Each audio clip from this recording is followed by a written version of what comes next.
Good afternoon, everyone. Going to be talking with an Olympian today. Not every day you get to talk to a world champion. Excited to speak with Emma Gullstrand, who's a undergraduate here at the University of Miami. Hey, Emma, how you doing?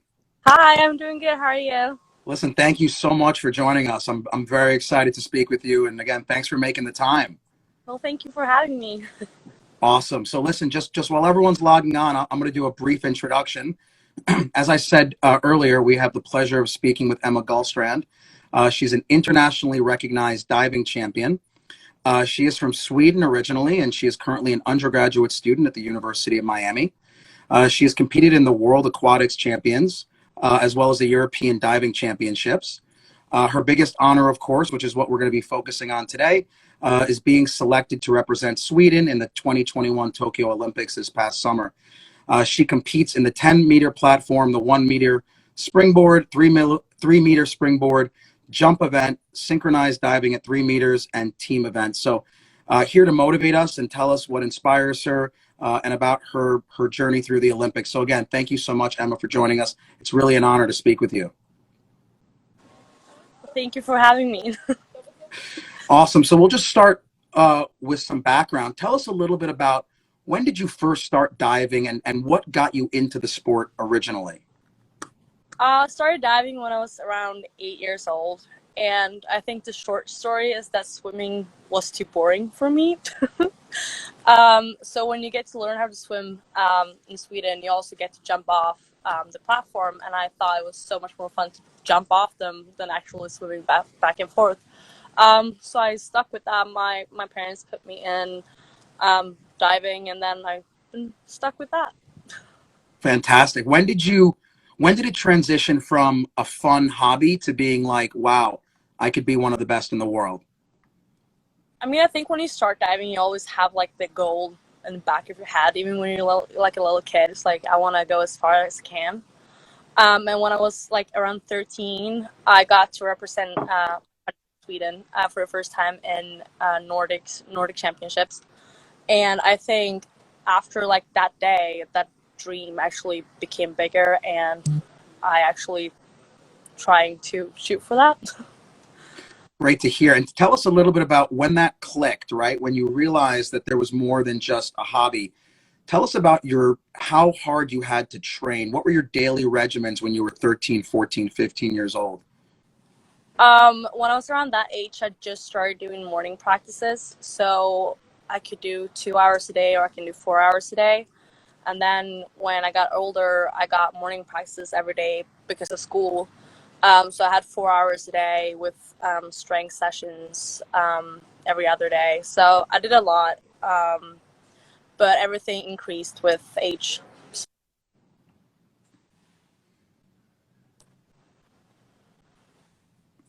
You froze. Oh, there you are. I was going to say, and what about nutrition, which can be so difficult when you're a kid and all your friends are having, McDonald's or pizza. Did you have to tailor what you were eating and sacrifice anything, or did it not make a difference? Not really, because I the school the lunch in school is like it's so good, and we get it like every day. And I got food at home, and I always brought some lunch boxes if I had to stay late, if I had to wait for practice. I had smoothies and yogurt in my locker. So I think the most challenging part was to just get food in you, because you trained so much and you just lost all energy. So you just had to like fuel yourself, and I think that was the problem I had, that I couldn't get enough nutrition in me. Did you have to count calories? I know that, Michael Phelps back in like 2010, it was like a big deal when he had to consume 8 or 9 or 10,000 calories a day because he was swimming all day. Did you have to count calories? I never counted calories. I just try to because I feel kind of, when I don't eat enough, I feel the diff really, like, and people around me can see it too. Like I get cranky. I can't focus. So I think just eating enough and focus on that was enough for me. Now, everyone is going to hear your story, and just like they say about anyone who reaches such a world-class level, like, oh, well, they were born that way or they were gifted, but it's really about sacrifice, right, to get to that level. Tell us a little bit about some of the sacrifices you've made growing up and in school and training and the hours that you've made in order to get to where you are today. Well, I think all athletes can actually say that it's hard to do everything at the same time, like do good in school, do good at practice, have time with your friends, family, and everything. And I think the sacrifice you get, like, it's you can't spend the time that you want with your friends, and you have to sacrifice holidays, birthdays, when you go away and compete. And I think I missed out a lot in the beginning of with friends and stuff. And because I was training that much, I didn't have so many friends in school. And not until I got to high school, I actually got to spend some time with friends, and they understood what I did, and they were really supportive. I do wish that I've all everything that I missed that I could go back and do again. But obviously, I made the sacrifice to do my sport, which I don't regret because I love the sport too. And I think it's a choice you have to make, and the people around you understand that, and they support you in that decision too. Did you ever, at any point during that journey, did you ever consider quitting? Yeah. I think especially during COVID was the time that I wanted to quit the most. I think I wanted to quit every day during COVID because Sweden didn't lock down like the whole other world. We like kept going. But the thing was that I was the only one practicing at that time because they shut down the pool. So I was the only one practicing for a while, and that wasn't fun for me. So yeah, I wanted to quit multiple times. But I Wow. think the dream that you want to go somewhere is bigger than the actual decision to quit. That's a very important point. I just want to kind of emphasize that for all of our listeners. So you went through a tough period. You definitely questioned your decision and your goal, but the dream always stayed as your number one priority, and that's what got you through those tough times, correct? Yeah.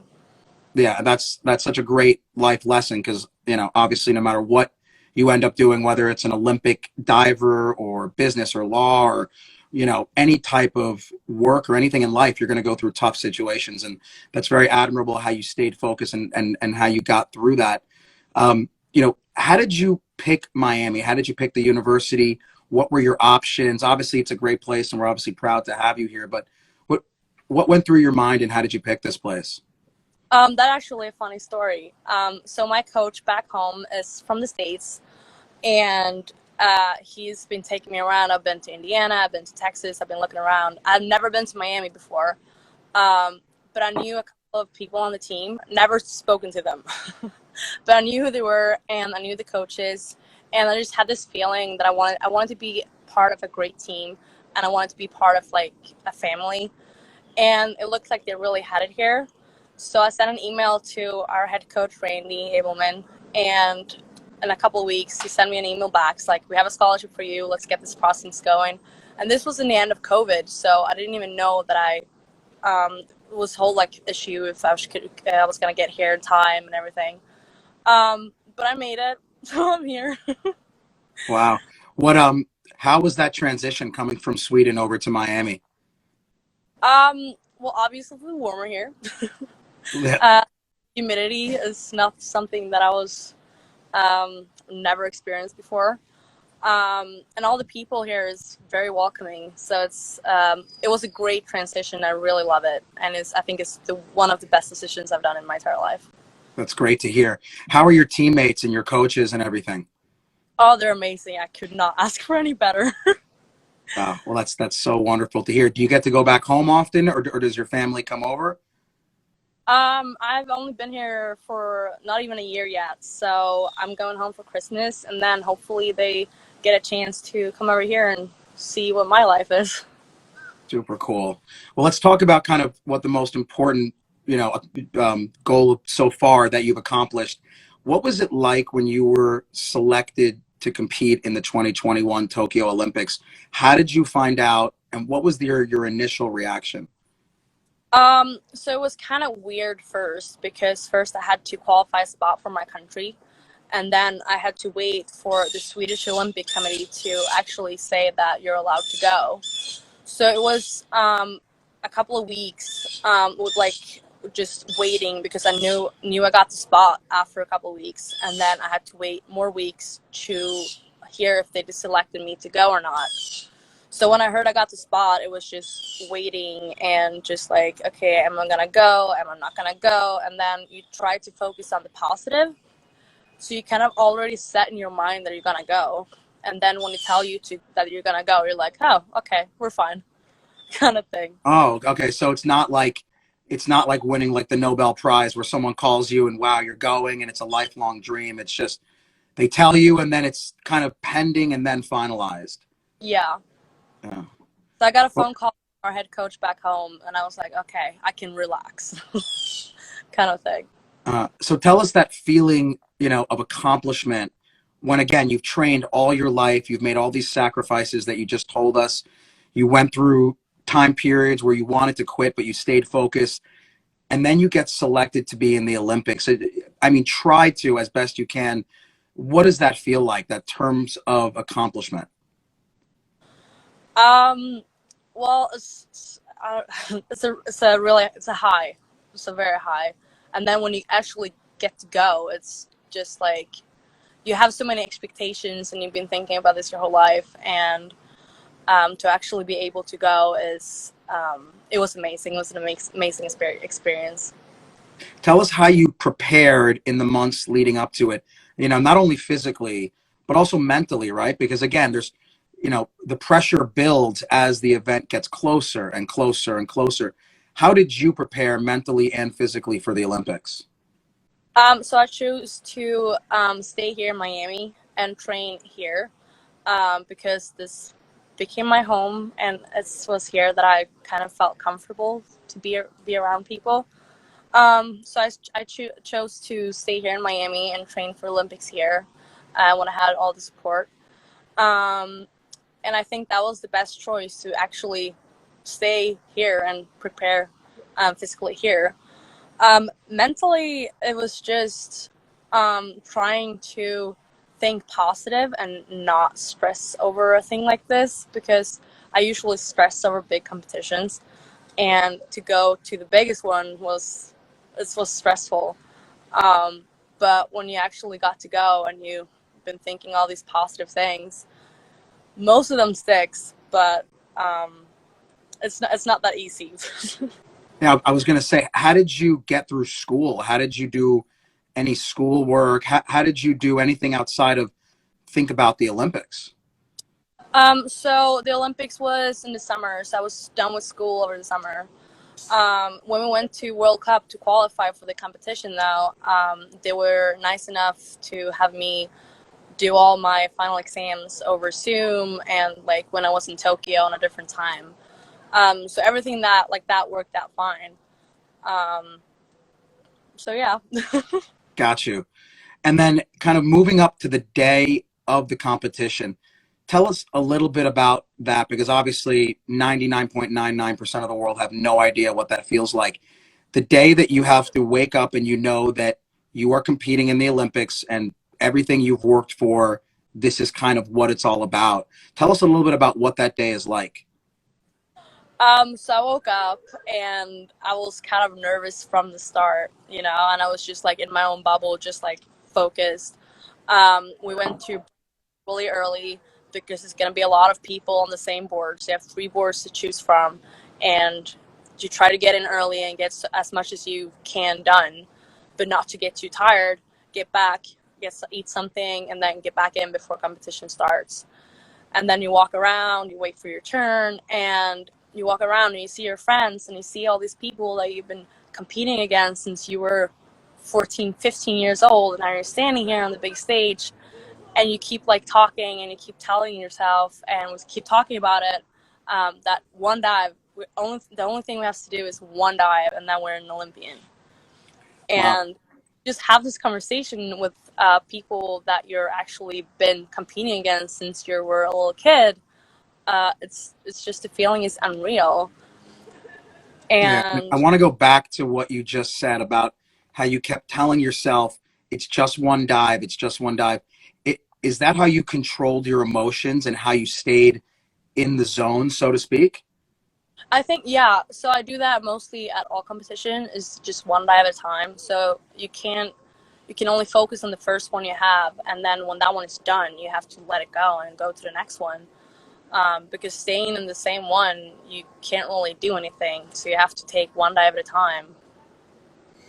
And then when I guess not just the Olympics, but like in any competition, what is your routine for kind of blocking out the noise, right? Because you've got camera people and media and all of your colleagues, and it's the biggest stage in the world. How do you block out all the distractions? Do you, I mean, like, do you play music? Do you have a certain routine? Do you go alone? Do you talk to friends? I always have my headphones around. I just try to drain out the noise with some good music. I try to go away from where everything's happening. Just try to sit somewhere else. At the Olympics, though, it was the first time I actually called back home and talked to my friends and family during the competition. What I've never done before. I just felt like I needed some extra support, and yeah, I got it. What out of curiosity, what kind of music do you listen to before you compete? It's very different. It's depending on how I feel, because I can feel if I'm like too eager to dive, I have to like take it down a notch, and if I need to like some pumping up things, I need to listen to other music.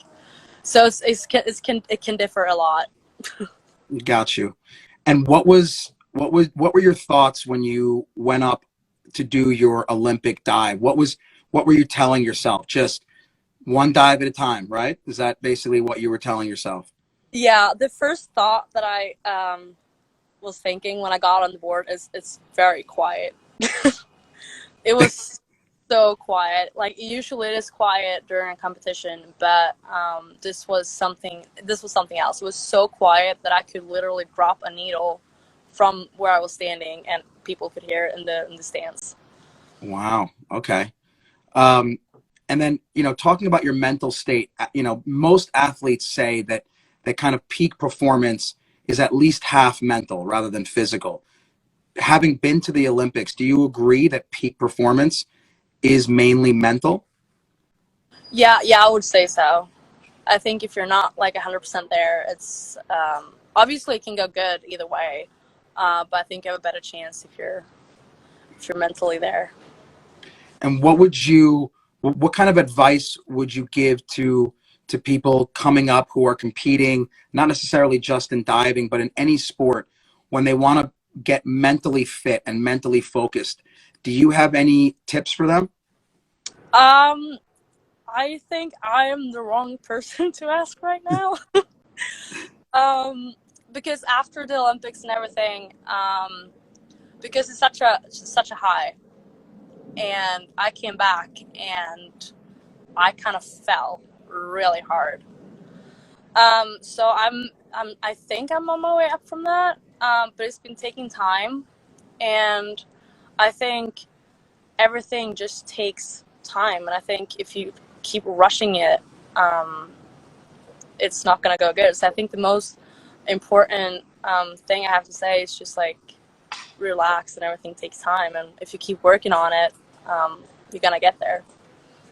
Now, you were talking about the pressure and having worked all your life and kind of what it feels like to be under that microscope. And we all saw that with Simone Biles when she was in the Olympics, and she just couldn't compete. She said she couldn't focus, and she was at risk of really hurting herself. Discuss the pressure that you felt, and how you dealt with it and how you're still dealing with it.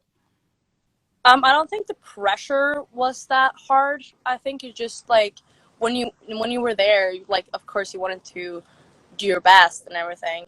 But it was also my first Olympics, and it was during COVID, so everything was kind of, there was no spectators and anything like that. So I think that worked out for the best, having my first Olympic experience, because it was not as big as other Olympics have been. So I think that worked out for the best. And I think just afterwards, it's a lot of coming back from a high like that. And I know most Olympians have the struggle of coming back, and it differs how severe and how hard you actually fall and how long it takes you to come back. But yeah, I was there, and I heard, when I heard that Simone Biles actually were not going to compete, I was like, okay. But then I realized how important it is to actually take a step back and do what's best for you. Did you form a lot of friends over there who you still communicate with? It seems like having that support of people who have gone through the exact situation you have would help you overcome that kind of post-Olympic down. Is that something you've done? I reached out to a couple of my friends, people that have been there, and to just see how they were doing, just like checking in. But I don't think we really talked about it. We never really, we're just like checking in. Are you doing okay? And the answer is like no. Yeah, it's got to be tough. It's got to be a tough transition. But just like to keep telling them, like, I'm here for you if you want anything. And I think that was kind of big. So where do you go from here? What's next for you in terms of the world of diving? Are you looking forward to the next Olympics, 2024? I want to do it again. I think the closest one is Worlds in the beginning of next year, and then we have Europeans in the end of next year. So yeah, just keep on trucking. Are the 2024 Olympics in sight? Is that something that you even think about this early, or is that something that you don't even think about until it's months ahead of time? Obviously, like, I've thought about it, but I try to keep a distance of the whole Olympic thing. I think I haven't really gone through everything that happened this Olympics, and until I can let that go, I can focus on the next one. So right now I'm just trying to focus on the next competition. We have U.S. Nationals coming up in a couple of weeks. Just try to get that one, and then the next competition after that, and just keep on competing. Yeah, so it's just like you're saying, basically one dive at a time, one competition at a time, and you don't look too far ahead. Emma, I mean, obviously you are a role model for any young athlete who's trying to achieve excellence. What advice would you give people who aspire to be like you? I think just keep on training and never give up, because you don't know what life is gonna throw at you. Just keep on hoping and keep on having the dream back in your head where you want to go, and the dream can change. Like, you don't have to have the same dream. Just keep on doing the best you can, because that's the only thing you can do. Emma, listen, it is awesome to talk to you. Your focus and your discipline and your perseverance are truly inspiring. Congrats on the Olympics. Look forward to all your future accomplishments, and we are so proud to have you here at the University of Miami. We'll just throw up a little U, okay? All right. Awesome, Emma. Thank you so much for your time. All right. Congrats again. Thank you so much. Thanks. Take care. Have a great weekend. Bye.